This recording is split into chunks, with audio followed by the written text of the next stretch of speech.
the biggest things that gets in the way of connection is assumptions and presumptions. And that's actually what gets in the way of our huge polarity of the right and the left today, because people are assuming what the other side is in terms of character and assumes what they think, and their view is based on whatever media that they consume. They will get kind of the summary of what the other side says. So I was talking to a friend who I had reconnected with, and she was talking about, she was bringing up a lot of kind of leftist talking points, and but everyone she'd bring up had an assumption and a misrepresentation of what she believed that the right thought, and that was just kind of the default,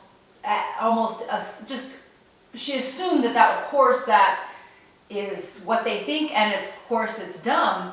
And the thing is the reason it's so hard to talk to each other is there are so many assumptions to first address, and so many misrepresentations and mischaracterizations, that it can just get so almost overwhelming and draining to even go into each nuance of how this is actually a caricature that is meant to dissuade you from thinking that this side has a good point. So, for instance, she, of course,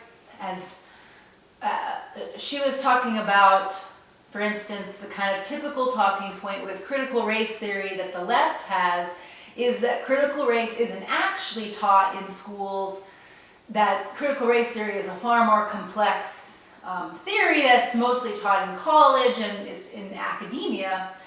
And so, again, kind of dismissing people who are concerned about it as dumb bigots, same old line of thought. And like in the moment when I'm talking to her, it doesn't occur to me to actually, break down the assumptions she has and say, well, actually, the reason people are concerned about critical race is it reduces every interaction into a power struggle in which a white person is generally the default evil person who wants power in their way, in this ideology. And by teaching kids this, there's already a sense of othering a race, and that it's actually imitating the exploitive behaviors it seeks to eradicate. And there are other nuances to get into, especially if you've heard and studied critical race theory beyond this kind of glossed over misrepresentation where they're basically saying, oh, aren't the right just freaking out about critical race theory? They just don't want to be taught racism because they're secret racists and they want to be that way. I mean, that to me is such an abjectly obvious simplification and kind of almost like a childish way of just completely not wanting to have any curiosity about why someone is concerned about it being taught in schools. Now, in the moment, do I say any of this? No, in the moment, what do I even say?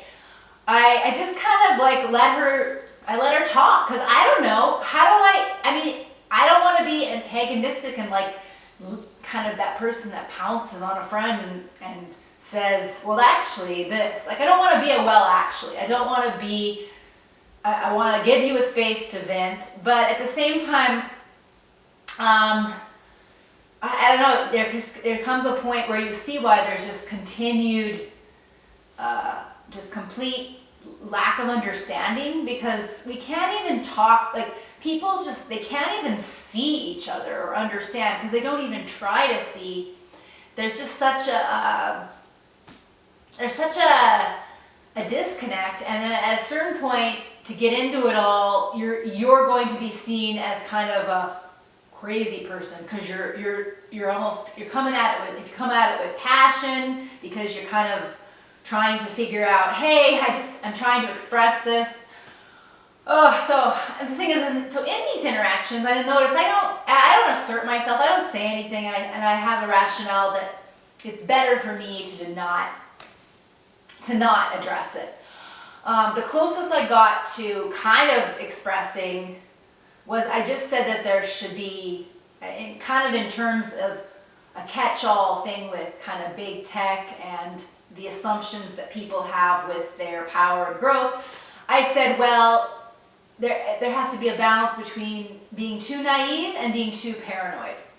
Because that's kind of how I feel about conspiracy theories in general. There's a sense of, they open you up to the corruption of the world, and it's important to be aware and not naive and just kind of blindly accepting that these corporations with immense power and these media organizations with immense power are just all out for your best interest, and big pharma and all that is all out for your best interest. And so for me, I think it's a great balance to say, I'm not going to be overly paranoid, but I'm also not going to be overly naive. Anyway, and then I don't know, there's something about this kind of when I was talking to her, I was thinking about how I'm thinking about how, again, this is a situation where I'm assuming a lot too. Like, she's assuming this is what the right thinks and this is what the left think. Left, good guy, hero, bad, right, bad.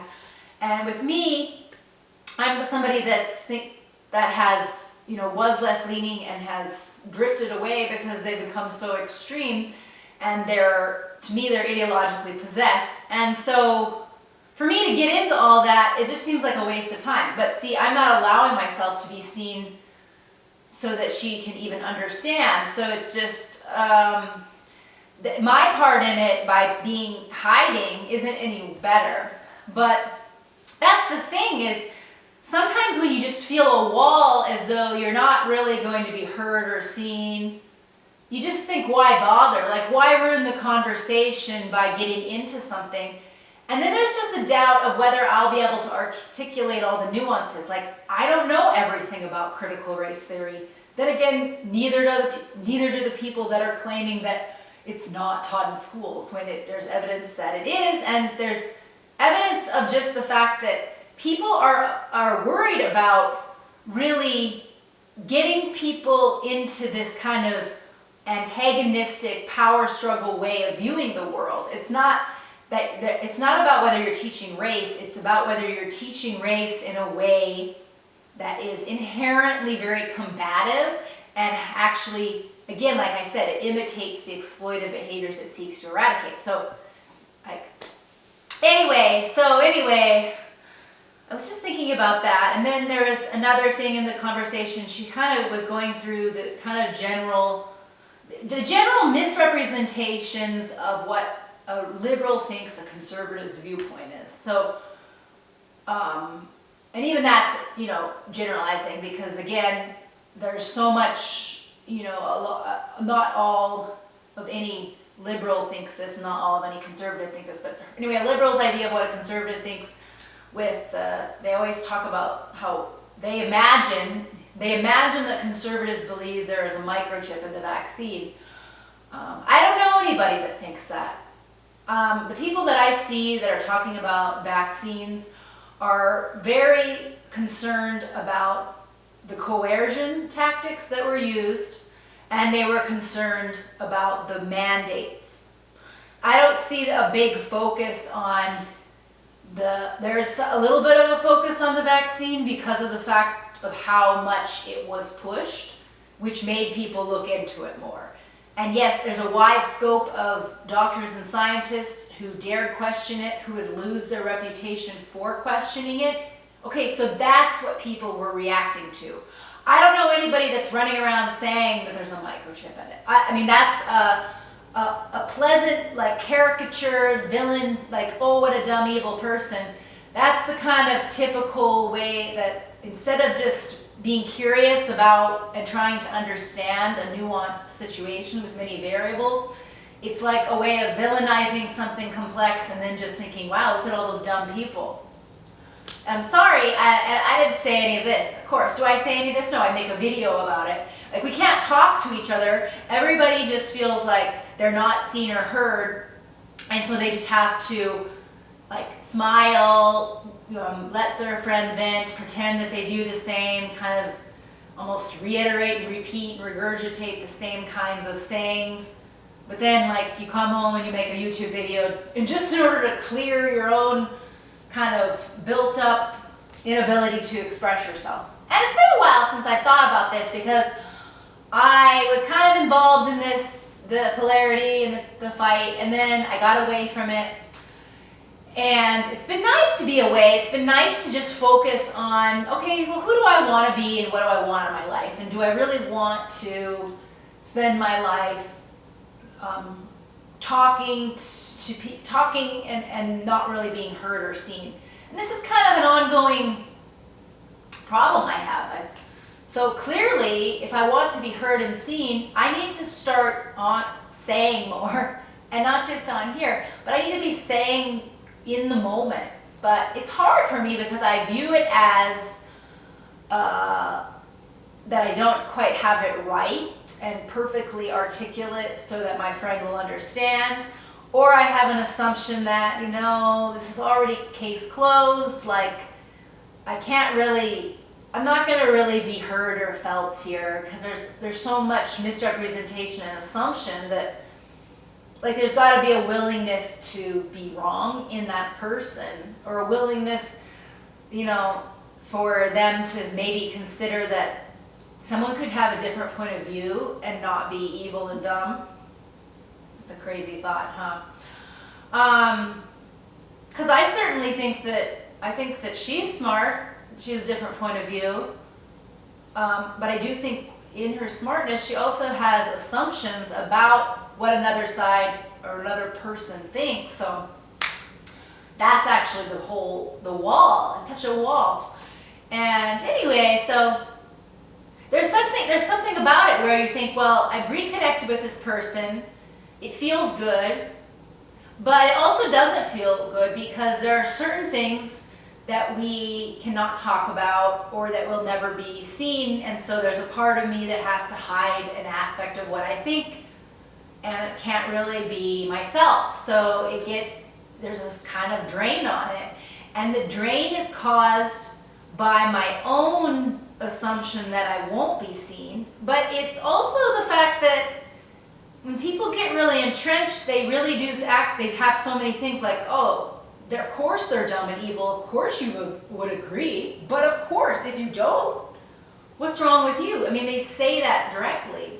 So anyway, how can we bridge the gap of feeling seen and heard when we talk so that we can get some more honesty and understanding in this discourse? Because there's just I feel like at a certain point you do give up because you think, I can't be seen here, so why try? So I'll just kind of melt into pandering and people pleasing and chameleon and letting them vent, and of course they're right, but it enables it, so it's just something to work on. It's something to be aware of, because it's both sides of it enable it. Like the cowering enables this kind of I'm right certainty.